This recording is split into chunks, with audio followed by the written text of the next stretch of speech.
Item ಯಾವುದೇ ಇರಲಿ try ಮಾಡಿ ಆಚಿ ಚಿಕನ್ ಮಸಾಲಾ. ಹಾಸನದಲ್ಲಿ ಪ್ರಿಯಾಂಕಾ ನಿಗೂಢ ನಾಪತ್ತೆ ಪ್ರಕರಣಕ್ಕೆ ಸಂಬಂಧಪಟ್ಟಂತೆ ಬೇಲೂರು ಪೊಲೀಸರ ವಿರುದ್ಧ ಸಂಬಂಧಿಕರು ಕಿಡಿಕಾರಿದ್ದಾರೆ.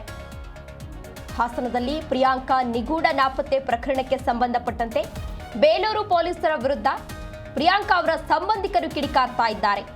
ನಾಪತ್ತೆ ಬಗ್ಗೆ ನಿನ್ನೆ ಬೆಳಿಗ್ಗೆ ದೂರನ್ನ ನಾವು ಈಗಾಗಲೇ ದಾಖಲಿಸಿದ್ದೇವೆ, ಆದರೆ ಪೊಲೀಸರು ನಮಗೆ ಸಹಕಾರವನ್ನ ನೀಡ್ತಾ ಇಲ್ಲ ಅಂತ ಹೇಳಿ ಸಾಕಷ್ಟು ಆಕ್ರೋಶವನ್ನ ವ್ಯಕ್ತಪಡಿಸಿದ್ದಾರೆ. ನಾವು ದೂರು ಕೊಟ್ಟಿದ್ರು ಕೂಡ ಪೊಲೀಸರು ನಮಗೆ ಸಹಕಾರವನ್ನ ನೀಡ್ತಾ ಇಲ್ಲ ಅಂತ ಹೇಳಿ ಸಾಕಷ್ಟು ಆಕ್ರೋಶವನ್ನ ವ್ಯಕ್ತಪಡಿಸಿದ್ದಾರೆ. ಅರೆಹಳ್ಳಿ ಮತ್ತು ಬೇಲೂರು ಪೊಲೀಸರು ನಿರ್ಲಕ್ಷ್ಯವನ್ನ ವಹಿಸ್ತಾ ಇದ್ದಾರೆ, ನಮಗೆ ಸಹಕಾರವನ್ನ ನೀಡ್ತಾ ಇಲ್ಲ ಅಂತ ಆರೋಪ ಮಾಡ್ತಾ ಇದ್ದಾರೆ. ಎಸ್ಪಿ ಎದುರು ಪ್ರಿಯಾಂಕಾ ಕುಟುಂಬಸ್ಥರು ಸಾಕಷ್ಟು ಆಕ್ರೋಶವನ್ನ ವ್ಯಕ್ತಪಡಿಸಿದ್ದಾರೆ. ನಾವು ನಾಪತ್ತೆ ಬಗ್ಗೆ ನಿನ್ನೆ ಬೆಳಗ್ಗೆಯೇ ದೂರನ್ನ ದಾಖಲಿಸಿದ್ವಿ, ಆದರೂ ಕೂಡ ಅವರು ಯಾವುದೇ ರೀತಿ ರಿಯಾಕ್ಟ್ ಮಾಡ್ತಾ ಇಲ್ಲ, ಪಾಸಿಟಿವ್ ರೆಸ್ಪಾನ್ಸ್ ನಮಗೆ ಸಿಗ್ತಾ ಇಲ್ಲ ಅಂತ ಹೇಳಿ ಸಾಕಷ್ಟು ಆಕ್ರೋಶವನ್ನ ವ್ಯಕ್ತಪಡಿಸ್ತಾ ಇದ್ದಾರೆ.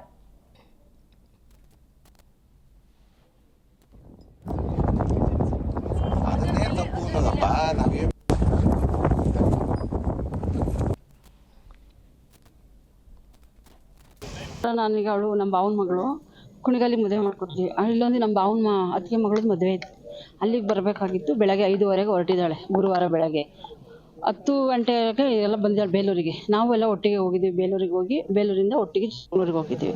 ಚಿಕ್ಕಮಂಗ್ಳೂರಲ್ಲಿ ಮದುವೆ ಮುಗಿಸ್ಕೊಂಡು ಸೀದಾ ಬಂದು ಮತ್ತೆ ಬೇಲೂರಿಂದ ಬಂದು ಅಲ್ಲಿ ಹಂಗೆ ಸ್ವಲ್ಪ ಹಣ್ಣಿನ ತಿನ್ಕೊಂಡು ಸೀದಾ ಬಸ್ ಹತ್ತಿದ್ದು ಸರ್. ಅವಳು ಬಂದಿದ್ದು ಬಿಕ್ಕೋಡಿಗೆ ಬಂದ್ಬಿಟ್ಟು ಬಿಕ್ಕೋಡಲ್ಲಿ ಒಂದು ಸ್ವಲ್ಪ ಹೊತ್ತಿದ್ದು ಬಟ್ಟೆ ಗಿಟ್ಟೆಲ್ಲ ಚೇಂಜ್ ಮಾಡ್ಕೊಂಡು ನೆಕ್ಸ್ಟು ಬಸ್ ಹತ್ತಕ್ಕೆ ಅವ್ರ ಅಮ್ಮ ಹೋಗಿದ್ದಾರೆ. 6:30 ಆಯಿತು ಸರ್ ಅವ್ರು ಬಸ್ ಹತ್ಬೇಕಾರೆ. ಅಷ್ಟೇ ಸರ್ ಗೊತ್ತಿರೋದು. ಬಸ್ ಹತ್ಬಿಟ್ಟು ಹೋಗಿದ್ದಾಳೆ. ಹೋದಾದ್ಮೇಲೆ ಸ್ವಲ್ಪ ಹೊತ್ಬಿಟ್ಟು ನನಗೆ ಒಟ್ಟು ಸರ್ 8 ಗಂಟೆ 7 ನಿಮಿಷ ಫೋನ್ ಮಾಡಿದ್ದಾಳೆ ನನಗೆ. ನಿನ್ನೆ ಬೇಲೂರು ಸ್ಟೇಷನಲ್ಲಿ ಒಂದು 0 FIR ರಿಜಿಸ್ಟರ್ ಆಗಿತ್ತು. ಒಂದು ಲೇಡಿ ಪ್ರಿಯಾಂಕಾ ಅಂತ 28 ವರ್ಷ ಏಜ್, ಅವ್ರ ಬಗ್ಗೆ ಒಂದು ಮಿಸ್ಸಿಂಗ್ ಕೇಸ್ ರಿಜಿಸ್ಟರ್ ಆಗಿತ್ತು. ಅದಾದಮೇಲೆ ಅರೆಹಳ್ಳಿ ಎಲ್ಲ 0 FIR ಟ್ರಾನ್ಸ್ಫರ್ ಆಗಿತ್ತು ನಿನ್ನೆ. ಇವತ್ತು ನಮಗೆ ಬೆಳಿಗ್ಗೆ ಆ ಲೇಡಿದು ಬಟ್ಟೆ ಸಿಕ್ಕಿದೆ, ಬಟ್ಟೆ ಸ್ಲಿಪ್ಪರ್ ಮತ್ತು ಒಂದು ವ್ಯಾನಿಟಿ ಬ್ಯಾಗ್. ಅವರದು ಕುರ್ತಾ, ಪ್ಯಾಂಟ್ ಮತ್ತು ವ್ಯಾನಿಟಿ ಬ್ಯಾಗ್ ನಮಗೆ 3 ಕಡೆ ಸಿಕ್ಕಿದೆ. ಸೊ ಇನ್ನೂ ತನಿಖಾ ನಡೀತಾ ಇದೆ. ಎಲ್ಲ ಟೆಕ್ನಿಕಲ್ ಡೀಟೇಲ್ಸ್ ನಾವು ತಗೊಳ್ತಾ ಇದ್ದೀವಿ ಆ್ಯಂಡ್ ಅವರಿಗೆ ಟ್ರೇಸ್ ಮಾಡಲಿಕ್ಕೆ ನಾವು ಸಾಕಷ್ಟು ಎಫರ್ಟ್ಸ್ ಮಾಡ್ತಾ ಇದ್ದೀವಿ. ಇದೇ ವಿಚಾರಕ್ಕೆ ಸಂಬಂಧಪಟ್ಟಂತೆ ಹೆಚ್ಚಿನ ಡೀಟೇಲ್ಸ್ ಅನ್ನ ನೀಡಲಿದ್ದಾರೆ ನಮ್ಮ ಪ್ರತಿನಿಧಿ ಪ್ರತಾಪ್.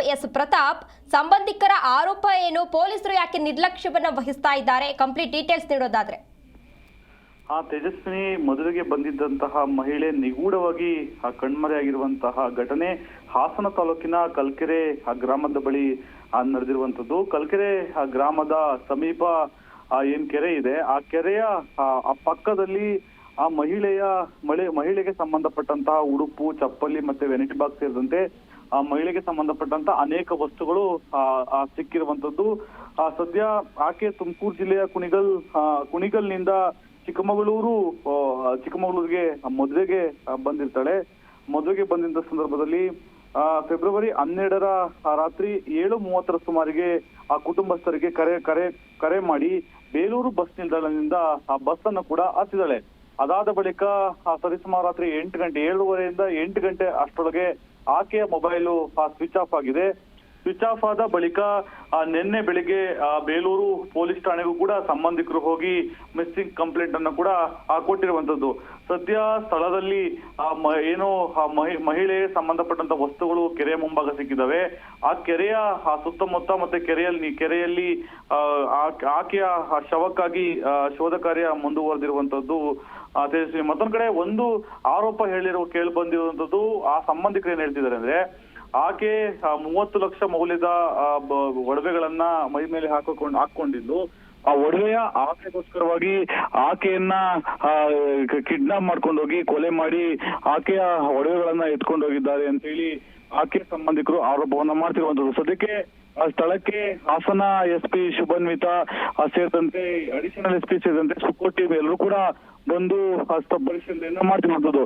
SP ಸ್ಥಳಕ್ಕೆ ಬಂದಂತ ಸಂದರ್ಭದಲ್ಲಿ ಸಂಬಂಧಿಕರು ಒಂದು ಆರೋಪವನ್ನ ಮಾಡ್ತಿದ್ದಾರೆ. ಏನಂತಂದ್ರೆ, ಆ ನಾಪತ್ತೆಯಾದಂತಹ ಸಂದರ್ಭದಲ್ಲಿ ನಾವು ಬೇಲೂರು ಪೊಲೀಸರಿಗೆ ಮಾಹಿತಿಯನ್ನ ನೀಡಿದ್ವಿ.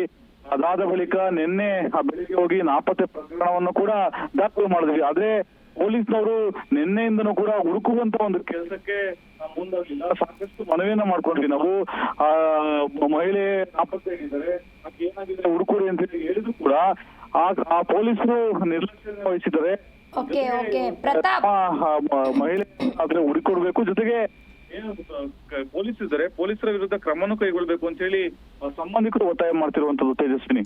ಓಕೆ ಪ್ರತಾಪ್, ಇದೀಗ ಸಂಬಂಧಿಕರ ಆರೋಪಕ್ಕೆ ಪೊಲೀಸರು ಯಾವ ರೀತಿ ರಿಯಾಕ್ಟ್ ಮಾಡ್ತಾ ಇದ್ದಾರೆ, ತನಿಖೆ ಎಲ್ಲಿವರೆಗೂ ಬಂದಿದೆ? ತೇಜಸ್ವಿನಿ ಅಂತಂದ್ರೆ ಒಂದು ಪ್ರಕರಣ ಏನು ಈಗ ಸದ್ಯಕ್ಕೆ ಆರಂಭದಲ್ಲಿ ಆಕೆಯ ಶವವನ್ನ ಹುಡುಕ್ಬೇಕಾಗುತ್ತೆ. ಯಾಕಂತಂದ್ರೆ ಬಹುತೇಕ ಆಕೆ ನಾಪತ್ತೆ ಆಗಿರೋದು, ಜೊತೆಗೆ ಆಕೆ ಆ ಕೆರೆಯ ಅಕ್ಕಪಕ್ಕ ಆಕೆಯ ಉಡುಪುಗಳು ಕೂಡ ಪತ್ತೆಯಾಗಿದ್ದಾವೆ.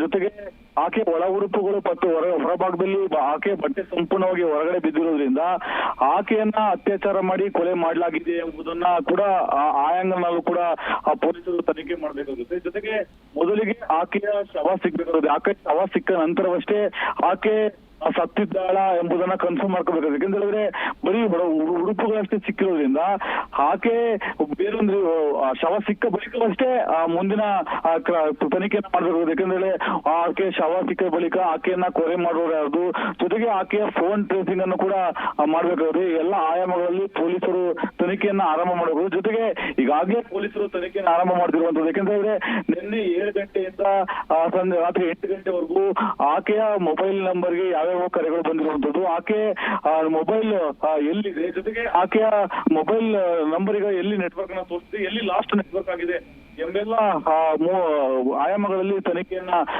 ಈಗಾಗಲೇ ಆರಂಭಿಸಿದ್ದಾರೆ ತೇಜಸ್ವಿನಿ. ಓಕೆ, ಧನ್ಯವಾದ ಪ್ರತಾಪ್ ತಮ್ಮೆಲ್ಲ ಡೀಟೇಲ್ಸ್ಗಾಗಿ.